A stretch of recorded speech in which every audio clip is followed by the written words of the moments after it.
growing up in London, having tattoos for over 10 years, you become very desensitized that you have tattoos. No one says anything. No one asks you about it. People probably compliment you more than they say anything negative about it. So for the whole remaining 10 years of after me doing my tattoos, it was completely normal. But as I started becoming older, I started getting closer to Islam and I started embracing it fully. And that's when I felt the negative impacts and the consequences of having tattoos at a young age. So for the majority of my life, I'm used to getting compliments.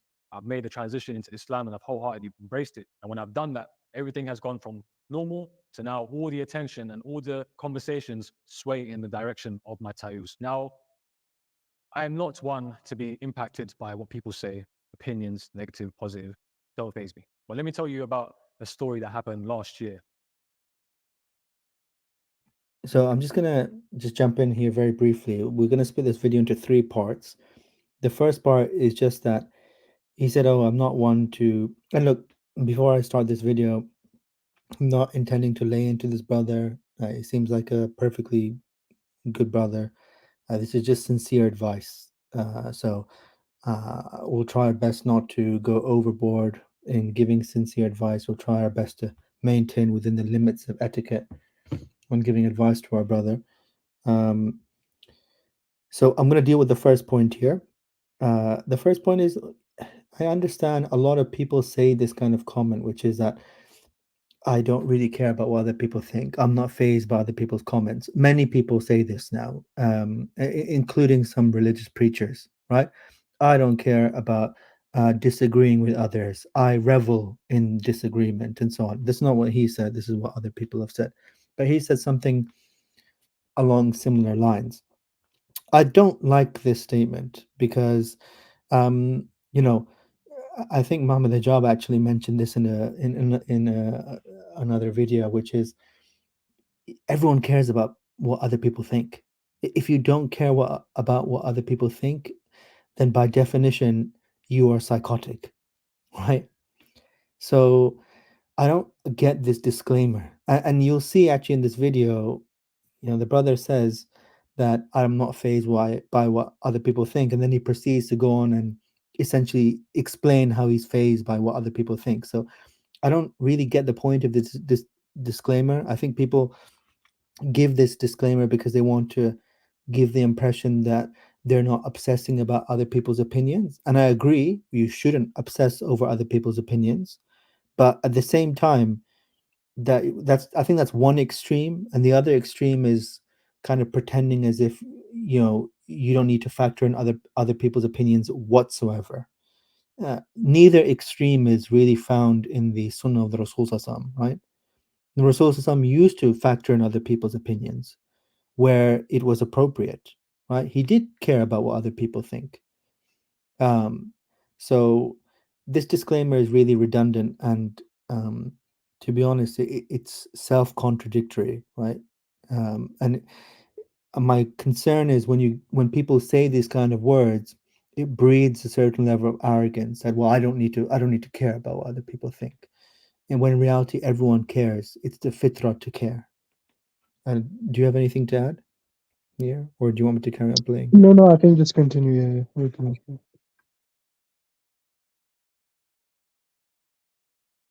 Where I was making Umrah and I was there doing the tawaf, right? In my own little world, embracing it, taking it all in. It was my time to reflect on all the sins I had committed, a whole lifestyle that I had dropped, and somewhat just reinvented myself. So I'm in my own little bubble. I'm making dua, doing tawaf. And of course, when you're doing Umrah, you've got to keep one shoulder uncovered. So obviously, I'm following it, I'm doing my tawaf, and I look over to the side and I've seen this older man walking beside me. Carried on, didn't pay no mind to it. And he's staring at me, literally staring at me hard, like looking at my shoulders, etc. But I'm used to it. I'm used to being in Saudi and whatever it is, they proper stare at you like it's a circus. So I'm doing my tawaf. I've ignored the guy. I carried on focusing on what I'm there for. And this guy's literally tapped me on my shoulder, tapped me like that. And I've looked at him and he's looked me dead in my eyes, genuinely dead in my eyes. He's looked at me with locked eyes for about 2 seconds. And he said to me, haram. And I've just thought to myself, I'm in the middle of doing my Umrah, I'm doing my tawaf. This guy's got the audacity to tap me on my shoulder and tell me it's haram, like I don't know this. What his whole goal of him telling me is haram, what he wanted to accomplish, I have no idea. This guy has no knowledge of who I was previous to this Umrah. I'm here trying to reinvent myself and trying my hardest to stay away from a certain lifestyle. And this guy, this older man, has tapped me on my shoulder and told me it's haram in like one of them ones. And I've just looked at him and I've just bit my tongue and carried on walking and carried on my tawaf. But genuinely, throughout the whole Umrah, that really was agitating me and it really got on my nerves. And it wasn't just about me in that term, because I was thinking in my head, what if I was a revert? What if there's so many reverts here that have got tattoos, and this old man, this ignorant old man, has tapped a revert on the shoulder, and this is how you're greeting him to Islam? You're in front of the house of Allah, in the most holy place in the whole world, and you have the audacity to tap someone on the shoulder and judge them. Now, that's an extreme version. The other negative aspects of having tattoos, I'll give you another story. While I was living in South, Do you want to go first here, or do you want me to?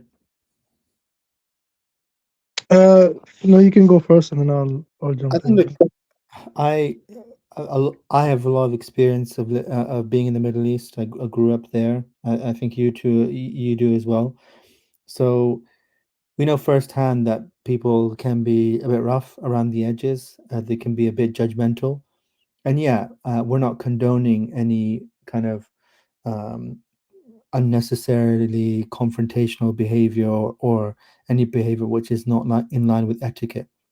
So if I was to speak to these individuals, and he's going to go on and mention another story where a guard in the haram kind of made some jokes about his tattoo and the fact that it was weird that he had a tattoo and he was a Muslim, and kind of just balked at it and made a little bit of a scene about it. So we're not condoning any of the behavior. If I was to give any uh, people in those scenarios advice, I would probably only give it to the guard, because the first person he mentions is someone who's quite old. I don't think it's appropriate to be giving old people advice, and he did the right thing and just biting his tongue. If I was to give him that advice, I'd say, look, the Rasul Sallallahu, we're all in need of this advice, especially myself. Surah Hujurat, Allah subhanahu wa ta'ala says not to call the believers by names, not to be, and other verses in the Quran, Allah subhanahu wa ta'ala says that we're gentle towards the believers, right? So uh, that's definitely the approach we should have with brothers and sisters. But if I was to give this brother advice, I would say, brother, you don't need to be so triggered by these things. And the fact that you are is something that needs to be looked into. That is actually the heart of the matter, right? When stuff triggers us, rather than upset us, it's a bit like a fever for the body. It reveals an underlying illness. That's what triggering does. And it means that rather than fixating on, well, why am I so hot? You should be like, well, why, I shouldn't be having a temperature of this and this and whatever.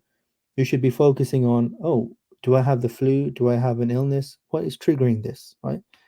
So this really shouldn't be something that triggers someone so much. I mean, it clearly did, as it bothered, disturbed your entire umrah. You know, it's a bit, when we're in this situation, I understand you want to kind of vent and release and so on, but really, someone who reads about the lives of the companions, it makes you wonder, right? What would you do if you lived at their time? Because there are many, many stories of the companions calling out other people in ways that we would feel very uncomfortable with, right?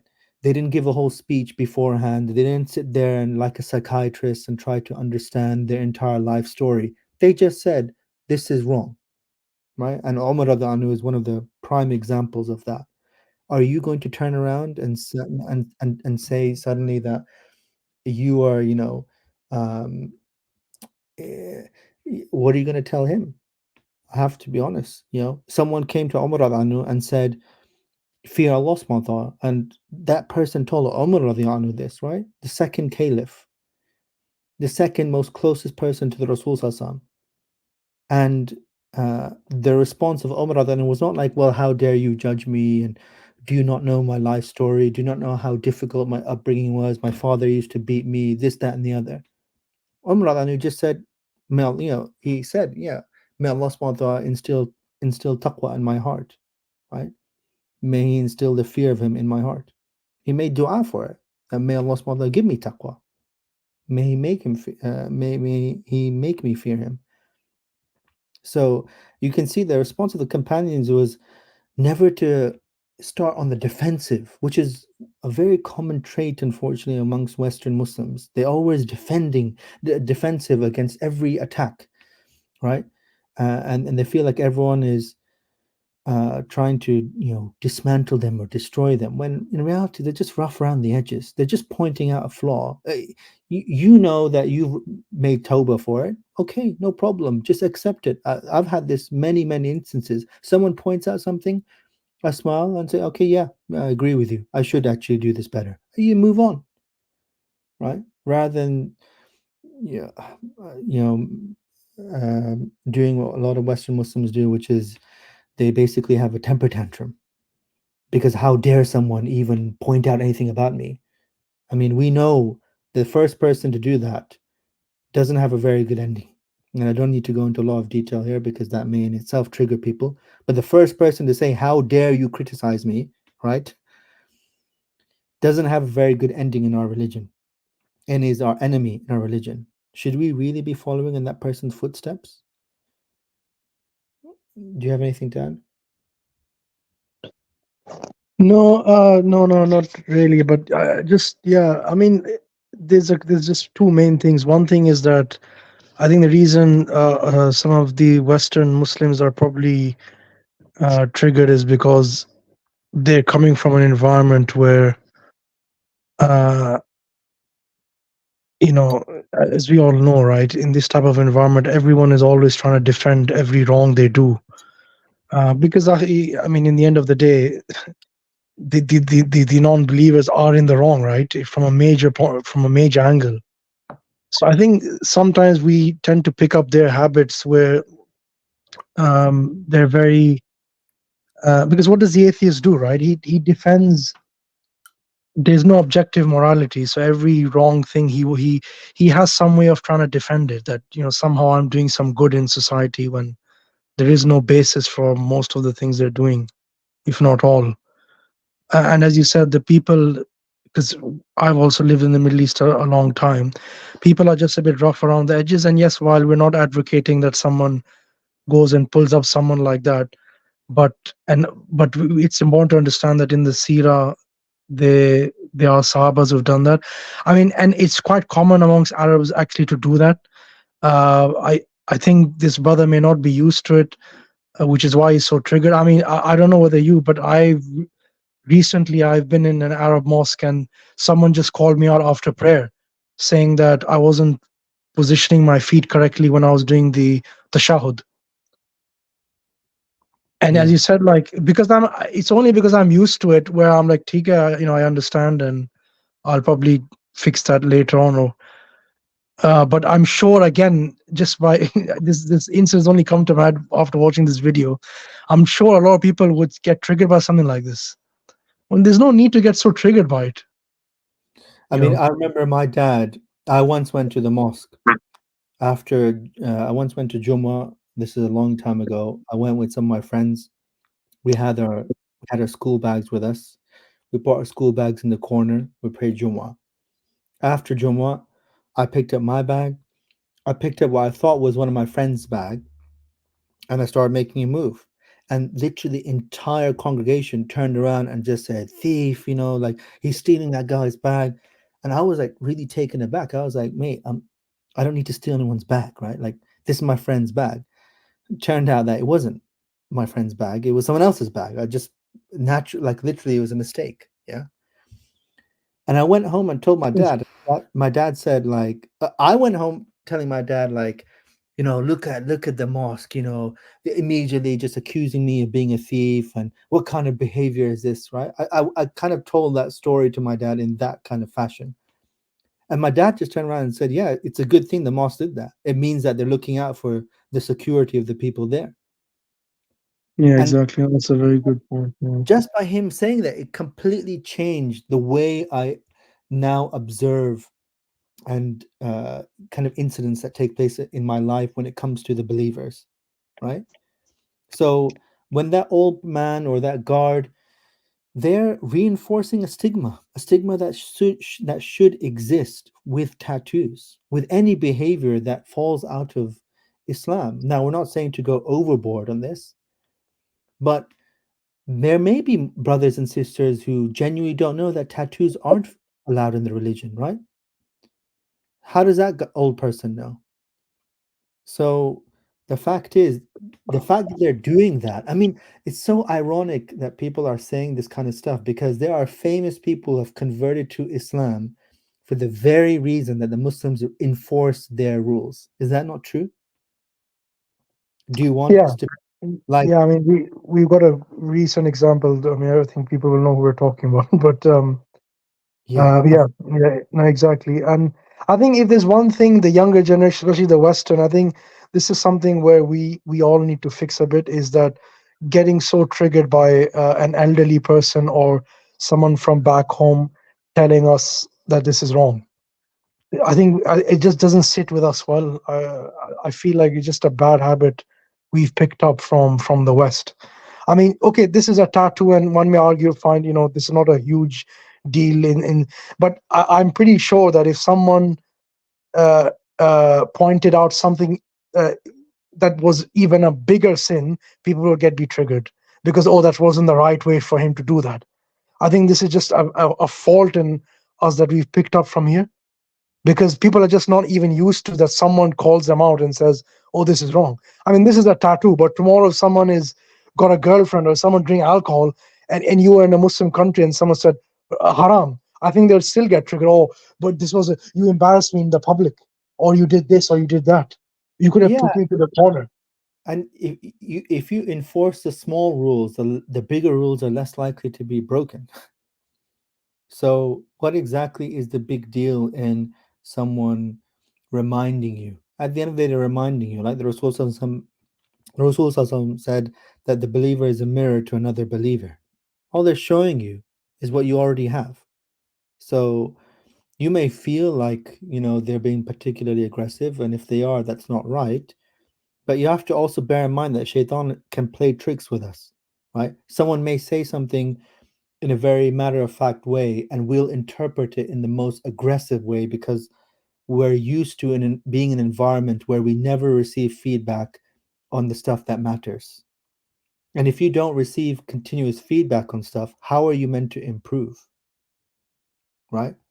The fact is that the heart that is truly truly regretful over certain actions, if they were reminded of those actions, the Western heart gets triggered because they go, well, I already made up for this. Okay, I don't need to now listen to any of this stuff. I mean, I'm reminded of this famous interview with Chris Brown, where the interviewer was like some kind of R&B singer. The interviewer bring up his past, and he just stormed out. I think he threw a chair through the window or something like that, because like, how dare you bring up my past, right? And while I'm not advocating to continuously harass people about what they've done before, the fact is that when we look through our Islamic history, when many of the leading figures of our past were reminded of their previous sins, they cried. They had asked Allah subhanahu wa ta'ala for forgiveness thousands of times.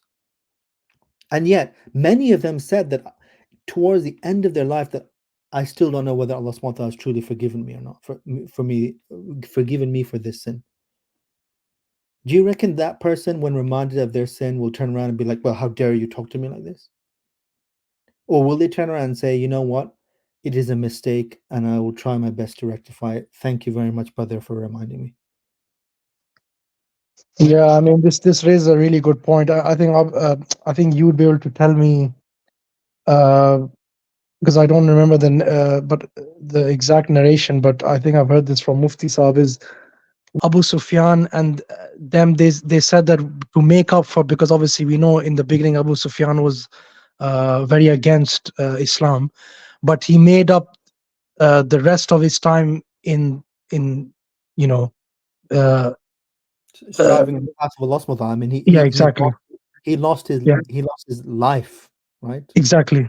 So so He so they use that whole issue, that whole incident as a motivation, that whatever errors I've done, I'm gonna really make up for this. And that was the attitude of Abu Sufyan, who we know in his afterwards he served a lot in the aid of Islam, right? Exactly. That's a great point. So I think that's a very good insight. I request people to read about it, because I feel like if this happened in our instant, it would have triggered us so much instead of trying to work. I think the attitude is that, look, we're not saying that if someone is going to call someone out, to call that out in this fashion. We're not, even as someone giving dawah, we're always taught that, you need to, as you said, be soft to the believers and not come across in a way that will trigger them. So, but at the same time, if I'm at the receiving end or you're at the receiving end of a supposedly a bit confrontational, our job is not to get triggered, but to reflect and fix it. Because I don't see the Sahabas, anyone behaving like that. That or And someone triggered them, they would just go full on emotional about it. They'll just be like, "Oh, chalo, this is a wrong thing I did, astaghfirullah," and move on. can you And that's imagine? our request to this brother. When I'm not, this brother seems like a sincere brother. We're not saying, but it's just a request. Like, there's no need to get so emotional about it. It's a wider. This is a point that's applicable to many people, and even ourselves, to be honest. So we're not just honing on this brother, but just to round off on that point that you mentioned. Can you imagine what how some of the companions would have felt when they read the Quran? I mean, technically, they could get triggered by the Quran, right? Because some of the companions participated in the Battle of Uhud, and there are many verses on the Battle of Uhud. Some of the companions, including Khalid bin Walid radiallahu anhu, his father is mentioned in the Quran as being in hell. Don't you Yeah. think he could be triggered by that? Did the people not recite the Quran in front of these companions? No, they had to deal with it. Uh, what I find is that a lot of people just can't accept certain things, right? They just have to accept certain things. If you were a companion at the time, you had to accept that there were some companions who accepted as Islam before the Hijrah, right? There were some companions who accepted Islam before the Battle of Badr, and they're just better than you. There's no arguing about that, right? It doesn't matter what status or background you came from. You made a mistake before, and you just have to accept that and move on. But a lot of people in the West really does this. They don't accept it. In fact, this is a sign of not accepting the fact that, you know what, I made a mistake, and I'm going to accept that I made the mistake, and I'm going to continuously acknowledge that I made a mistake for the rest of my life. Is that going to kill someone? I don't. That's what Shaitan tries to make people feel like, oh my God, you're going to be defined by this sin. So what if you are? So what if you are? The point Yeah, is I you mean, can. we have plenty of stories, right? We know someone in the sea. There was somebody who had a problem of alcohol drinking, and he was constantly, but that did not stop him from doing good deeds as well. So I think we just the attitude is that, look, we're not, the worst thing is to get triggered or feel that as you said, there are certain people that were just better than others, you know, and where we have to just look and reflect on ourselves, try our best, and obviously hope that that Allah reminds us enough times in the Quran that He's the most merciful, right? But we have to come with a humble approach. I think that's the important thing. And although some people may think this is a very, this is a small example of a tattoo, and we're jumping to all these huge conclusions. But I guess it's just somewhat reflective of the generation of today and the West, where I just don't see in the past, if someone told someone about a tattoo, that they would have to make a whole video about it, that I'm so triggered. I feel like this is a bit of a disease amongst ourselves, and I include myself, because I feel like we're not excluded from this. Yeah, I mean, the brother will go on and this is the last part of the video, and we'll finish it there. The brother will go on and talk about, well, why doesn't he just remove his tattoos? Um, well, first he talks about why doesn't he hide his tattoos, and he says, well, I've got nothing to be ashamed for. I've made tawbah. And then he goes on and says, well, why don't I remove my tattoos? Well, Allah subhanahu wa ta'ala created me, and so this is me, basically, right? I don't need to remove my tattoos. I'm not going to go into the fiqh aspect. I know there's some fatwa out there would say that if this causes you an inordinate amount of pain to remove these tattoos, then supposedly you don't need to remove them. I would maybe just say that, you know, there's some pain experienced in getting the tattoos, and maybe part of the repentant process is to experience some pain in removing them. But like I am not a scholar, so I'm not going to go down that pathway. What I will say is, though, that there is a concept which is often underestimated within the Western Muslim population, and that is a fitna, right? And maybe that's because we live in societies which are consumed by fitna, that we no longer think of this concept.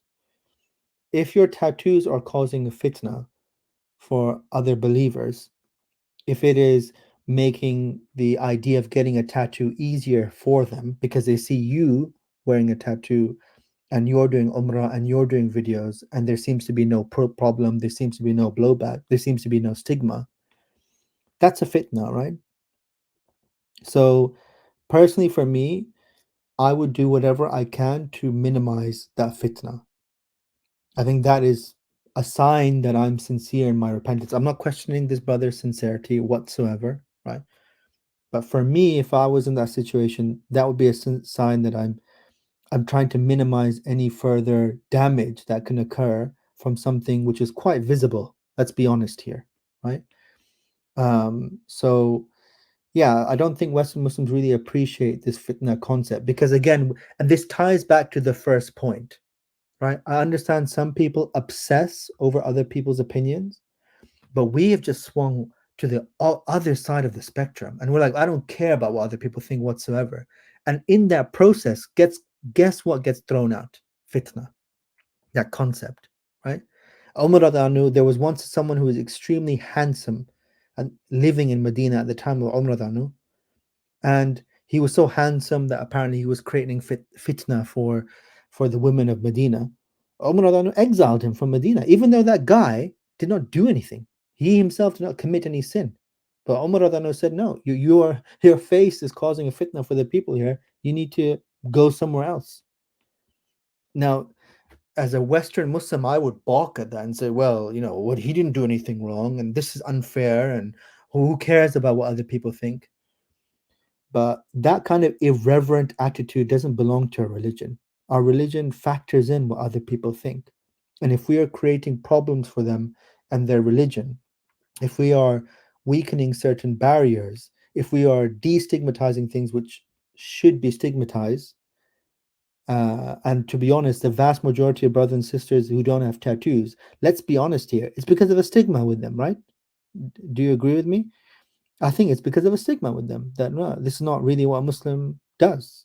And that's a good thing. That's a good thing, right? Yeah. I remember there was a famous Muslim boxer, I'm not going to mention his name, who used to commit every sin under the sun. And someone I know who knows that person told me that when it came to eating a ham sandwich, yeah, this boxer took that sandwich and chucked the ham out. And she was shocked. She was like, what? Like, you do everything.